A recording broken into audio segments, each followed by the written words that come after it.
우리가 대기를 얘기할 땐 첫 번째 대기, 1차 대기, 2차 대기, 3차 대기라고 나눠서 얘기를 해요. 무슨 말이냐면요.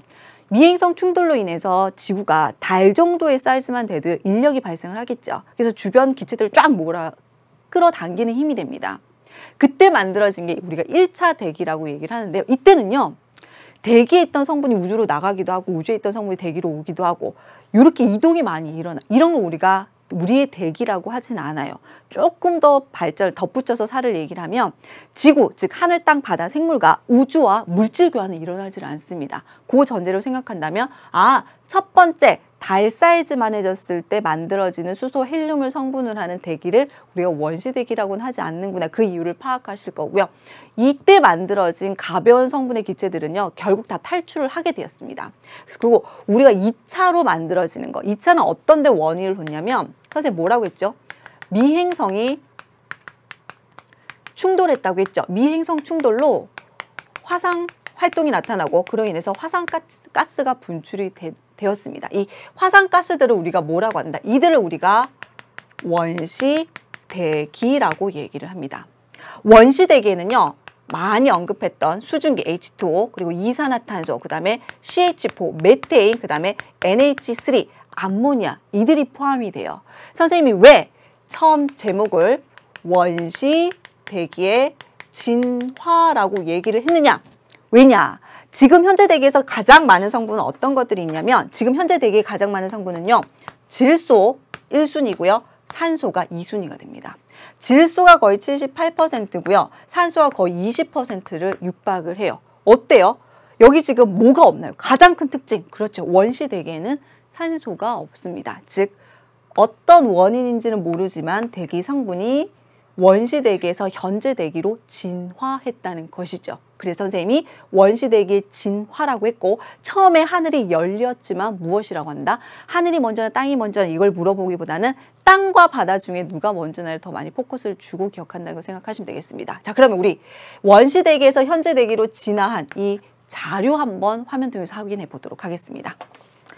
자, 이 자료도 굉장히 중요하죠. 원시 대기의 진화입니다. 지금 제일 핵심이 되는 3가지 성분 정도 나와 있는데요. 질소, 이산화탄소, 산소입니다.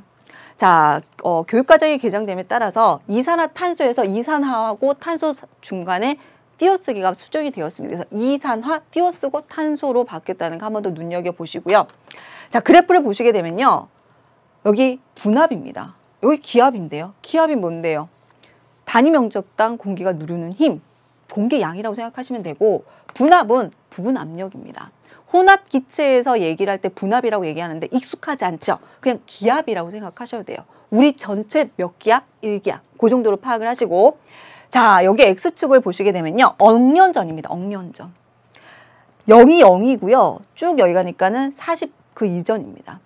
여기 지구가 탄생했대요. 뭘까요? 그렇죠. 0억 년 전. 40억 년 전이에요. 다시 말해 그래프를 보실 때 여기가 현재고요. 이쪽으로 갈수록 과거가 되는 겁니다. 지구 탄생, 우리가 약 46억이라고 했으니까 여기가 약 46억 년 전이다. 이렇게 그래프 보시는 거예요. 여기서 이쪽으로 갈수록 과거다. 요것만 파악해 주시면 되는 겁니다. 그럼 2개 파악했어요. 그리고 보세요. 이산화탄소, 산소, 질소가 있는데 이들의 경향성은 어떻게 변화? 그게 첫 번째겠죠. 그 경향성을 유발한 원인이 무엇인가? 그걸 파악하는 게 2번째입니다. 질소는요. 과거부터 현재까지 거의 일정합니다. 그렇죠. 근데 한 시기에 조금 감소한 적이 있습니다. 요거 결과부터 얘기를 하면은 우리 생명체에 구성하는 필수 요소로 질소가 포함이 돼요. 그래서 생명체가 탄생한 시점에 흡수율이 높아서 조금 감소를 한다. 그 정도만 파악하시면 되고요. 중요한 건 이산화탄소와 산소입니다. 이산화탄소는요. 어떻게 돼요? 쭉 현재로 올수록 쭉 숫자가 어떻게 됩니까? 그렇죠. 감소합니다. 산소는요. 처음은 없었지만 대략 여기 시기쯤에서부터 어떻게 된다? 쭉 값이 증가한다. 이게 제일 중요하겠죠. 왜요? 자, 보세요. 이산화탄소는요. 무려 태초에 10기압에 육박합니다. 우리 지금 현재 전체 대기압이 1기압인데 이산화탄소만 10기압이라고요. 어마어마한 양이죠. 이산화탄소는요. 온실 효과, 다시 말해서 지구 보온 효과를 유발을 하는 기체예요. 그러면 이 온실 효과로 인해서 혹은 충돌력에 의해서 지구가 굉장히 뜨거워졌고 마그마 바다 형성했다고 얘기를 했었죠. 바로 똑같은 이유입니다.